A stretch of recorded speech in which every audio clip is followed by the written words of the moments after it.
Hi everyone, my name is Patrick Shuckrow. I'm the principal here at Forest Hills Elementary School, and I'm here with my friend, Frankie the Falcon. Hi Frankie. And this is Back to School Night. So welcome to Back to School Night and welcome to the 2020-2021 school year. This is of course a very unorthodox Back to School Night, but it's also somehow very fitting for our unorthodox year ahead of us. You will have received 2 videos from your child's classroom teacher. In this first video, I'll be sharing some broader themes of our work ahead, as well as introducing you to some of the people who help make this place special. Your classroom teacher's second video will be sharing some important information about how the classroom works. What I'd like to do now is introduce our PTO co-presidents, Amy Thompson in her second year, and Hillary Gibson, who's in her first year, and who didn't know what she was getting into. Without further ado, our PTO. Hi, I'm Amy Thompson. And I'm Hillary Gibson. We're your co-presidents for the Forest Hills PTO this year. Usually at Back to School Night, we give a rundown of what the PTO does here at Forest Hills. We plug our annual events and highlight supplies and services we provide the kids and teachers, and make a plea for volunteers and donations. It's usually pretty easy, but this year is different. We're all at home, staring at screens, doing our best to make life as stable and safe for our kids as we can. Their whole world has been turned upside down. So the PTO is changing things up this year. We have 2 goals. The first is to keep all of our community connected. And the second is to provide whatever supplies we can to help set our students and staff up for success with online learning. To accomplish the first goal and encourage PTO registration, the PTO is covering the cost of classroom and PTO registration fees. And while we aren't able to have a large auction this year, we are able to cover our annual costs due to the generosity of our Falcon families in the past. Our registration process is entirely online. It takes about 2 minutes to register. The link has been in previous Falcon Flashes and will be available tomorrow in the Falcon Flash. We have streamlined our volunteer opportunities as we know everyone is feeling pretty burnt out with managing daily lives, work, and helping their kids with distance learning.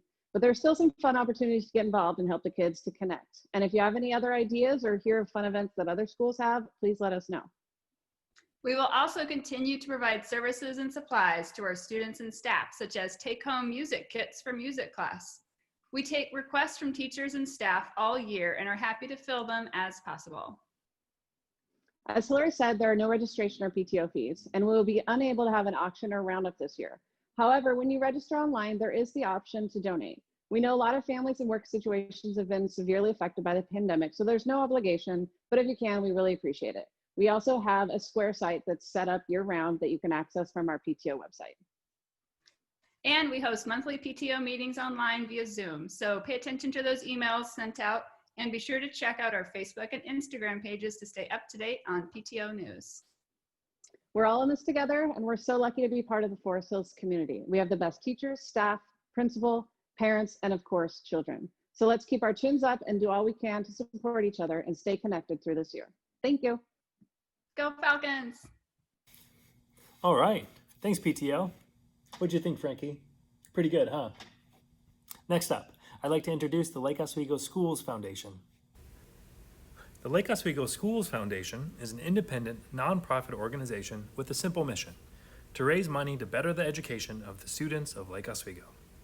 Foundation funding goes solely to funding teachers and is distributed amongst all 10 schools. Our district is small, which makes donations of any size important, and in fact, the greater part of donations come from small donors like you and I. If you'd like to learn more and chat with some very cool people, feel free to reach out to one of our Forest Hills Foundation board members. A big thanks to Sarah Bourne, Chris Grubb, Gary Hannafin, John Kochevar, and Bill Woodruff. I'd like to now introduce our staff. But before I do that, I'd like to say the thing that I know that everyone is saying these days, and that is that we are living in extraordinary times. Now, I think when that's said, it's typically meant as extraordinarily challenging times, which is true. But I'm also finding it helpful to look at the extraordinary good that's happening around us all the time. So in that spirit of gratitude and appreciation, I'd like to introduce our staff by saying thanks. Okay, first, our front office team. That's Nicole and Wendy. They are incredible. They're always going the extra mile, and they're just a phone call away. Thank you. We have an amazing educational assistant team. Those are our EAs. They do work throughout our building. They support students and teachers, and now they're doing that online. So thank you, EAs. And of course, thank you to our classroom teachers. We have 17 amazing classroom teachers, K through 5. Thank you so much for all of your work and your flexibility amongst a lot of change. A special welcome and thanks to our LO Online teachers who are joining us from other schools. So we have 3 teachers from other schools that have Forest Hills students. So welcome to the Forest Hills family. And also a special thanks and welcome to our new teachers, Miss Shane in 5th grade, Miss Rich in 3rd grade, Miss Wright in kindergarten, and Miss Hanson as our learning specialist. And a huge thanks to our building team, Patrick McConnell and Hector Calderon. Patrick, you did a wonderful job this summer, and Hector, it's really good to have you back. And of course, I can't forget our PE, music, and innovation specialist. Those classes wouldn't be the same without you. So thank you, and thank you to all the other educators in our building who are providing important services for our students that support their academic, their social and emotional, and behavioral well-being. So thank you so much. Frankie, too close. Social distancing. Finally, thank you to the central office team, Dr. De La Cruz, and the school board. Thank you for all of your support and for your work throughout the summer. We know that work is ongoing and it continues now as well. So thank you. And this is a segue, which I'm very bad at. So now for something completely different.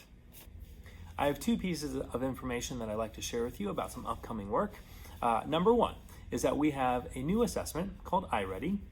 iReady is an assessment in reading and math taken online, so on students' iPads and Chromebooks. We'll be taking this assessment over the next few weeks. Look for more information in Friday's Falcon News, and following that, information from your classroom teachers with specifics. This will give important diagnostic information and give us some great information about your students' strengths and areas of need. Secondly, we will continue our work with Zoom authentication. So this is a step that many of you have already taken. There will be more communication on what specific steps you can take to make sure that your student account is authenticated in Zoom. That helps us keep Zoom sessions safe and only intended by those students who are in the Lake Oswego School District. So more information to come, as well as information on what to do if you can't get into a Zoom session. Finally, I like to talk about some sustaining themes. These are themes that have been brought up in previous back-to-school nights. Themes like presence and engagement. So what does it mean to be where the learning is happening? And what does that learning look like? Themes of knowing your child and seeing your child through their strengths and their interests, and not only through their needs and their deficits. And of course, themes around equity, inclusion, and diversity. What does that mean for us, and what are our next steps forward? I like to spend a few moments on that last theme by first affirming the board resolution from this last spring of our district's commitment to be anti-racist. These extraordinary times have put into stark relief realities about our society and ourselves, that there are experiences and stories that have not been told and may even have been ignored, that our understanding of our world and our responsibility for our world is incomplete unless everyone is invited to the table. We continue to more deeply recognize that we often come from a place of immense influence and of many privileges, and the recognition of that asks us to engage humbly and by listening. We want this place to be a place where you find community and where you feel that you belong. So with that, welcome to Back to School Night, welcome to the 2020 school year, and welcome to Forest Hills.